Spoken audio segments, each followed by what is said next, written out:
Hello friends, this is Kevin aka Kman1 coming at you with another episode of Super Mario World. In the last episode, we tackled all of the Forest of Illusions, or the Forest of Secret Exits as I prefer to call it. And in this episode we're going to start taking on the areas in Chocolate Island. So, let's jump right into the first one.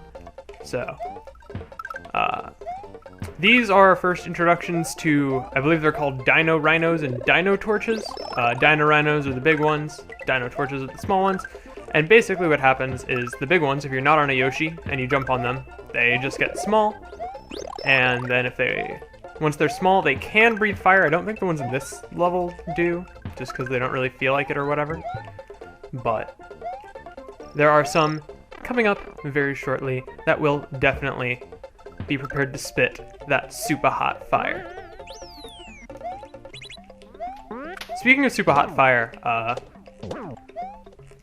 most of you probably know about that, you know, the fake rap battle thing. But I realized recently that as much as I referenced it, my mom didn't actually know what super hot fire was.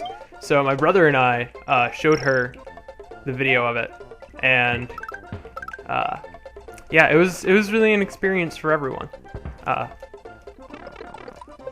You're supposed to be able to just like get shot out of the cannon and then live with your Yoshi and not have anything bad happen there. But since apparently I'm bad or something, I had to forsake my Yoshi in order to live, which is unfortunate. But anyways, that was Chocolate Island 1. Nothing really crazy about it. Now it's time for a ghost house. And this ghost house is honestly kind of a jerk, if we're being honest, because in addition to having the like side-scrolling boos coming at you, there's gonna be sections in the floor that disappear, and then there's this guy. He's like a Boo Locky 2, I guess a Blocky 2, if you will. And basically his goal is to rustle your jimmies. No two ways about it, really. And I managed to get through there pretty easily. And so the big gimmick for this next room is there are these boos that when you face them, they turn into solid platforms you can stand on. And I got hit there because I'm bad. Basically, you're going to want to lead these guys along. And if you bring them over here, then they will make a nice little platform. You can jump up and take the door. And that's really all there is to this level. I had a crazy amount of trouble with that when I tried to record this earlier, but fortunately that recording ended up failing, so you didn't get to see my failtacularness, but holy goodness, I had some issues with that. Anyways, Chocolate Island 2 is kind of an interesting level for reasons I will get into by hitting this block.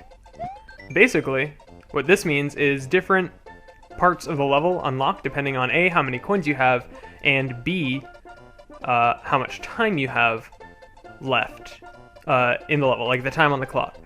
So, I am going to be showing all these, but I'm going to do post-commentary because it's going to be hard to do live commentary for all of them, all jumbled and out of order, and depending on fail runs and stuff like that. But anyways, I'm just going to go ahead and cut together all the different exits and have commentary for that. So, yeah, see you guys back in just a moment. Alright, so now for the first variant of the second area, you access it by having 8 or less coins. And it's basically just a straightforward platforming area. Lots of paratroopers that you can jump off of if you feel like racking up a combo, but nothing really worth being concerned about. And then the third area, this variation, which incidentally contains the secret exit, is accessed by having more than 250 seconds left on the clock. So now for the second variation of the second area, you need to have somewhere between 9 and 20 coins in order to access it. And basically, it's just a bunch of Rexes coming at your face, ready to murder you. But, again, Rexes aren't very hard to dodge, and yeah. Nothing really concerning there as far as difficulty. And then the next variation of the next area is you need to have between 235 and then 250 seconds, or 249 seconds, in order to access it. And it's just kind of a straight path with a bunch of dino rhinos and dino torches. Nothing particularly crazy. And then the fourth area is dependent on how many dragon coins you have. For this version, I believe you have to have fewer than 3 or fewer coins. And so this is just the normal exit, which leads to the next area. Also, the first area was the secret exit, in case I didn't already say that. But I'm pretty sure I did. And now, for the next and final variations. For the second area, the final variation, you need to have at least 21 coins collected in order to access it. And it gives you a cape, and you basically just need to fly along like that. And here I'm just sort of like squatting up and down repeatedly because the final area you need to have fewer than 235 seconds left on the clock. And it's really just the easiest one.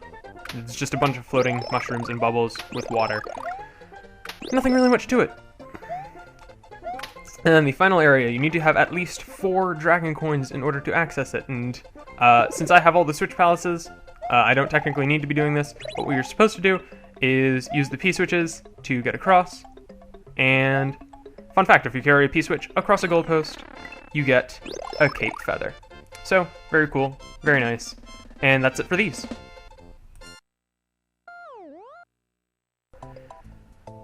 Well, that was fun, wasn't it? Anyways, let's just go ahead and jump into Chocolate Island number 3. And we all know what this music means. This means time for easy mode if we have a cape, but since we don't have a cape, it's going to be somewhat challenging, actually. This is a very enjoyable level. It's basically just a whole bunch of the rotating excuse me. It's basically just a bunch of rotating platforms, and you need to platform across.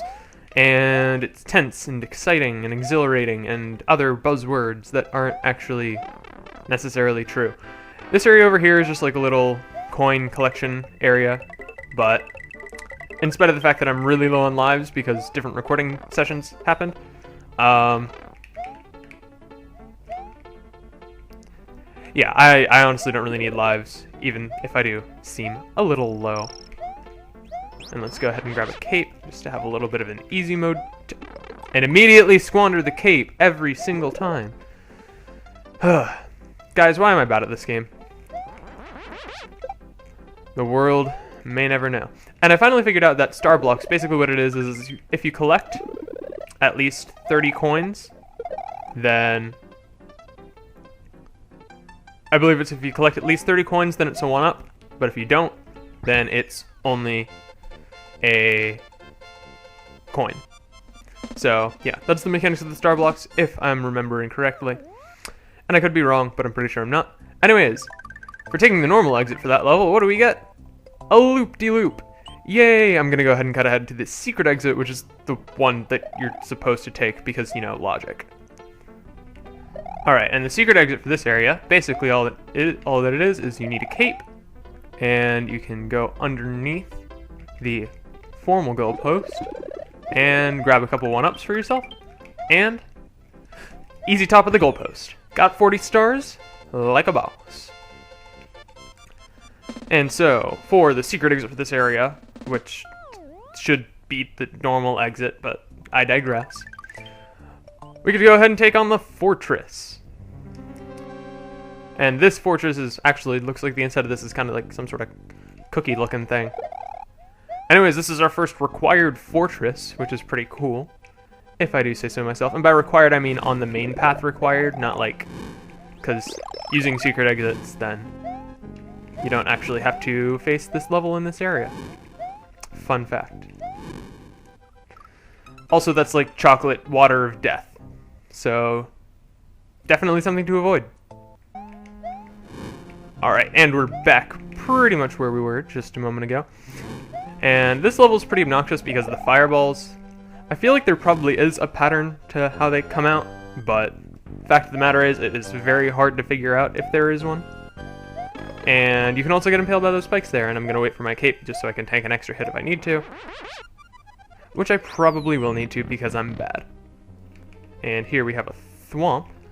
And I don't remember if in this game just touching a thwomp means you take damage, but... And here's the deadly combination of thwomp and thwimp. But nothing really that we can handle, and I'm going to go ahead and grab that cape just so, again, I have an extra hit that I can tank. And if you got the red Switch Palace, then the thwimp will just kind of be stuck in there, and you can't really do anything. Which I think is both adorable and very useful. And get past this thwomp right here. And if you get the blue Switch Palace, then that thwomp is going to be rendered useless. And other stuff. Switch Palaces are awesome, definitely get them, not just because they're actually like, they count for completion. Just get them because they're really useful. And just gonna kind of wait out the rotation on this one. And down goes Reznor. Anyways, in this episode we tackled secret exits for an area, and we did a bunch of stuff, honestly. And it feels like it hasn't been that long in recording, but I guarantee that after I edit everything, it'll be a decent length episode. So anyways, we did that, and in the next episode we're going to be finishing up Chocolate Island and tackling the secret exits for the area. See you guys then.